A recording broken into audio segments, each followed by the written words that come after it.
Hello, everyone. I'm Joel Williams. I am the content editor for Global Martial Arts University, and I am here today with instructor Adam Gerrald. He is the Taekwondo instructor for Global Martial Arts University, and this is part of the Ask Your Instructor series, where you will have an opportunity to get to know the different instructors with Global Martial Arts University. So, Adam, let's just jump right in. And let me allow you to introduce yourself. Tell us a little bit about your background, your rank, the different styles you've trained in, your martial arts experience, and just give us some information about how you got to this place. Well, Joe, I've been training martial arts. I started when I was about 12. Actually, I was a little bit of a delinquent when I was younger, and so my father decided to put me in to get some discipline. He said it worked for him, and well, I found basically my passion and what I want to do with life.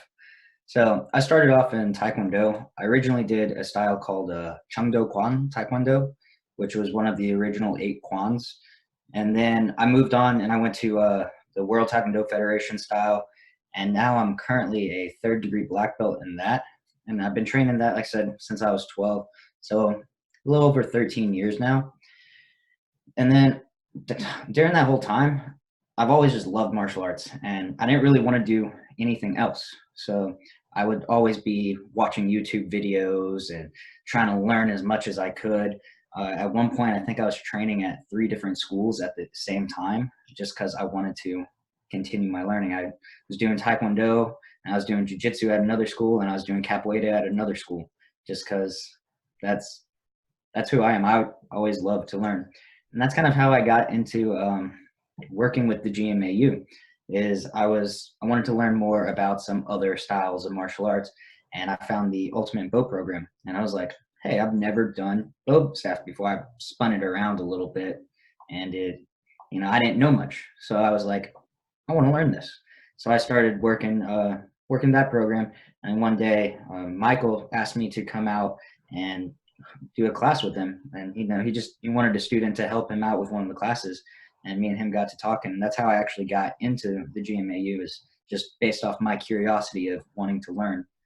But a few of the other styles I've done, so like I said, I've done capoeira, jiu-jitsu. When I was in the Marine Corps, I did the Marine Corps martial arts program. I've done Kali, which is stick fighting, sword fighting, for about 7 years now. So I try to kind of have my fingers in a little bit of every different style of martial art just because I love learning. I feel like you can always be a student. There's always more to learn. All you have to do is reach out and attempt to learn it. Yeah. So do you live fairly close to GMAU headquarters? I do. I live about an hour and a half away, Okay. depending on traffic. So I live fairly close. So I get to go out and see Sensei Michael every now and then. We go and have some training sessions. So it's a good time. Yeah. So I know you have some experience teaching in a regular brick and mortar school. Can you share a little bit about how teaching has been through the GMAU model and what kind of adaptations you've had to make challenges and successes that you've learned along the way to be able to teach online and do it effectively? So when I was teaching at a school, we were always trained to, it was called the critic eye, is what my instructor taught me. And it's like, you need to be able to identify all these little problems, very minor movements, and be able to identify that problem.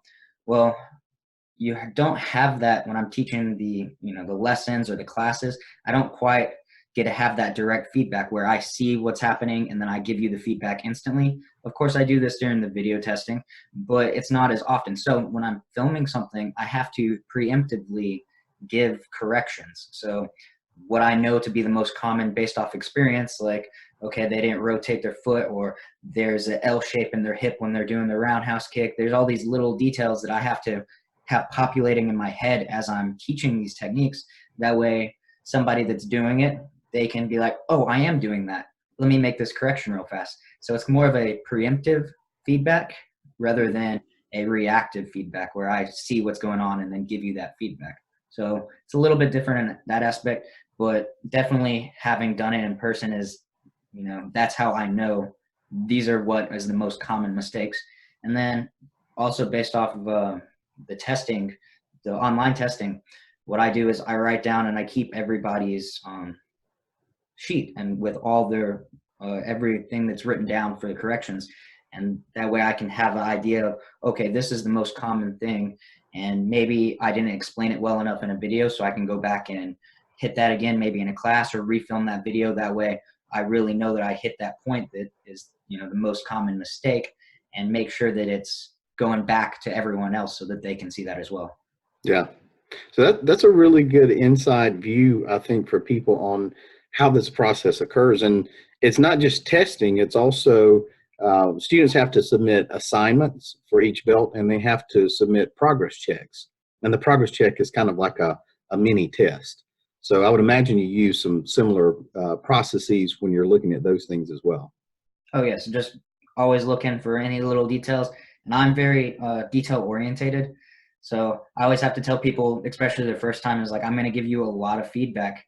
And it's mostly because of the amount of time that I get interacting with each student isn't as much as if we were in person. I get to see you every day. So I want to give you as much feedback as I can, and I have to tell them, you know, try not to get overwhelmed, pick out a few things, work on them this time, pick out a few things, work on them next time. But yeah, so each time they do a testing, or if they do an assignment, anything like that, I try to give as much feedback as I can to be able to help them as possible. And it sounds like the key to that is what you're saying back to them, the feedback that you're giving them is very individualized. Yes. Every person is completely different, so you have to be able to be like, some people have different hips and just aren't even able to do certain things. And I'm actually taking a bunch of kinesiology classes right now. We're going over like how different bone structure is just going to be able to stop people from doing stuff. And, you know, there's nothing you can do about your bone structure, but you have to be able to work around it and have these little adaptations for it. Yeah. So there are a lot of people who would say there's no way you can learn martial arts online. And for someone like yourself who has learned in a brick and mortar school, who's taught in a brick and mortar school, and who has learned and taught in an online format, how do you respond to those types of remarks? Or, you know, I think a lot of times it might just be people never having experienced that themselves before, and understanding the level of quality that GMAU has.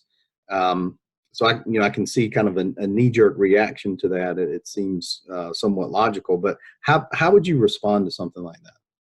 So I would always say, you know, it's really good to be able to go and train at a school. I would always tell people that's a great option. You get community, you get instructor feedback automatically. But sometimes, I mean, and I myself, I've taught classes where there's 30, 40 students and only one instructor.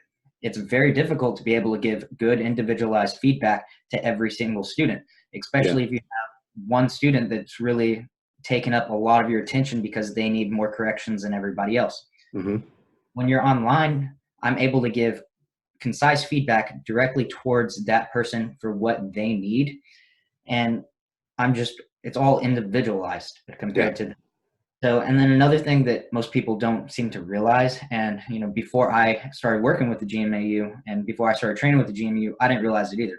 I'd watch instructional videos on YouTube and you don't get feedback. So a lot of people don't realize that, you know, we do give feedback, and we give good feedback that's very individualized. And that's one of the really big things is, you know, if you go out and you have no experience and you try learning martial arts, well, you can watch YouTube and see how that turns out for people whenever they don't have feedback. But when you're constantly being corrected, this is what I need to work on, this is how I work on, this is a drill that's going to accomplish that, then you'll be able to succeed as long as you have that drive to, and you keep going and you don't give up.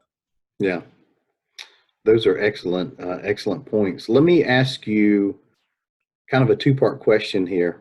The first part is, if someone were looking into a GMAU program, let's say Taekwondo, since that's a program you teach, they may ask themselves, how do I know if this type of approach or this model of learning is for me?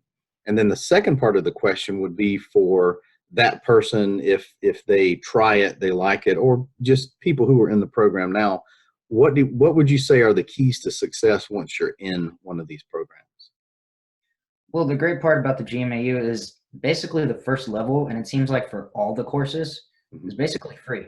Hmm. So people get to come in and they really get to, try it out. And the cool part is like it's the exact same thing that everyone's getting. Hmm. So that first level, if it works for you, it's gonna work for you because you're gonna do it. You're gonna try it and be like, wow, this is actually working. I'm really learning these techniques. It's broken down in a way that's easy to digest. And oh, there's classes that I can follow along too that reinforce all these concepts. So that's one thing I really love is, it's not like, oh, this is a secretive program. You have to sign up and pay before you can get started. No, here's the whole first level. Come join it, try it, see if it works for you. Yeah. As far as succeeding, consistency. Consistency is key. Like you have to be dedicated to it and you have to keep doing it. If you try it and you're like, okay, I'm going to do one class every month. Well, one class every month isn't going to be, I'd like to say you're going to get really good, but you won't. You have to be consistent. I personally would recommend 2 to 3 hours a week. Hmm. Like if you were going to a school in person, they're going to say, hey, come to 2 classes, come to 3 classes every week. That's how you're really going to improve. One thing I've noticed from, in-person training is 1 class a week is basically a maintenance class. You're Hmm. kind of remembering what you did last time. Your body's kind of, you keep going, but you're not really progressing forward. 2 classes a week is a slow progression forward. 3 classes is quite a bit faster. Obviously, the more you train, the better you're going to get, the faster you're going to get. Yeah. Like I said, 1 class a week is almost just a maintenance level. So you're not really improving, but you're Hmm. not in skill at that point. So I'd say consistency and keep going. Yeah. Well, in the spirit of this series, which is Ask Your Instructor, part of that is for people to get to know the instructors at GMAU. So, are there any things personal that you'd like to share, hobbies, interests, whatever it may be? Well, my hobbies are really martial arts. Like it's, cause I do so many different styles, I really don't do that much other things. Currently I'm going to school, like I said, for kinesiology, just to help me learn to be a better instructor. I want to learn not just what I was told when I Hmm. was learning martial arts, but I want to know why it works, like Yeah. the anatomical reason why it works. So like right now I'm taking anatomy and physiology and it's just all these things are popping in my head. How can I apply this to martial arts? How can I apply this to martial arts? So that's one of my biggest passions is just training in general, like all things Taekwondo, Jiu-Jitsu, Hmm. Kali. I like to do these all the time. A few other things. I don't know if you guys have seen, I got 2 dogs in here with me. They keep me company a lot. They're passed out right now on the ground. I got an Australian Shepherd. I've got a Border Collie. A few other things. Like I said, I was in the Marine Corps. Yeah. Uh, I was in the infantry. I was lucky enough. I never had to go to war. So I just I trained. I trained all the time, which what I like doing anyways. But I trained the Marine Corps martial arts, and I actually had something happen to me when I was in the Marine Corps. I was in a crash, and I watched a few of my buddies die. And it hit me hard, but it like opened up my whole life changed that day because like before in the military you kind of they keep you a little disgruntled so that you're good at fighting, but I really like instead of living just for myself and just kind of going through the motions day to day, like I realized how easily and out of nowhere life can end. Yeah. And man, I really need to just enjoy what I'm doing. Yeah. So every like thing I do every day, I enjoy doing, and I'm always taking steps to make sure that what my career is something that I'm going to be happy. And I always tell people, especially at school, I talk to people and they're like, man, I'm doing this because I want a lot of money. And I'm like, okay, well, you're going to have a lot of money, but is that going to make you happy? Like, you need to find something that makes you happy. For Yeah. me, that's martial arts. I love it. It makes me happy every day. And so I'm always telling people, do what makes you happy. find something that makes you happy, find a way to make that your career. And, life is too short to not be happy. It could end at any time. So keep smiling, keep pushing through, keep doing what you have to do. Great advice. Thank you for sharing that. So, some of the folks who are viewing this are going to know you and be familiar with you and GMAU, and some people this may be the first time they've ever seen a GMAU video. And so for those folks, just so they know, you are the Taekwondo instructor for Global Martial Arts University. And they may also see you in some other videos where you're teaching nunchaku and also Kali, beginner Kali. Let's end the interview today with some discussion about the vision for the future that you and Michael have for this. So what can we expect to see down the road with respect to Taekwondo or nunchaku or also Kali? So my vision for Taekwondo is really, I want to help everyone that wants to join. I mean, I guess that's my vision for everything for martial arts is anyone that seeks help, I'm there to help. I always send messages to people. I'm like, hey, if you have any questions over anything, it's not just the exams or the assignments. If you ever need any help with anything, send me a message. I check my messages quite often. I like talking to people. I like to see how people are doing. If they need help, I want to, figure out a way to help them. I'm actually working on creating a nunchuck course, the Ultimate Chucks course. We're kind of revamping it, and we're going to go through, and I'm filming some of the new techniques right now, and we're just going to kind of, make it a lot more like all the other GMAU courses. So it's going to have each individual breakdown. It's going to have some classes. So that's kind of in the works right now. Little bit out, but kind of planning on doing that as well. Yeah. And in case people don't know who are watching this, there are free beginner Taekwondo classes, nunchaku classes, and Kali classes through GMAU on YouTube. So you can easily find those and get a taste for these different arts. Well, Adam, before we wrap up today, let me ask you, is there anything else that you want to add? Like I said, I think the biggest thing is people should be consistent when they train. And then here's one thing that I always like to mention, and I'm actually going to film something on this maybe later today. But a lot of people come and train martial arts. A lot of people come because they want to train martial arts. They want to be able to fight. They've heard about it. They think it's cool. But a lot of people want to do it for the exercise and the workout. And maybe they want to lose some weight. And for the people that are here for like that reason, trying to lose some weight, I want to give you one thing that I heard pretty recently. And it's you can't out-train a bad diet. So that's my little piece of advice for those people that are trying to, lose some weight. Martial arts is great. It's a great cardio workout. But you also have to have a really good diet, or else you're not going to see the effects that you. So I kind of want to throw that out there so people can have, little food for thought. More great advice. And I also like your point about people get into martial arts for very different reasons. And all the reasons are valid. And it's a really personal thing. And I appreciate you bringing that up. So let me just wrap up by saying thank you so much for your time and for allowing people to get to know you better and to learn more about what you do for GMAU. And let me just say personally, thank you so much for your service to our country and the Marine Corps. And look forward to connecting with you down the road some more. All right. Thank you for having me, Joel. Okay.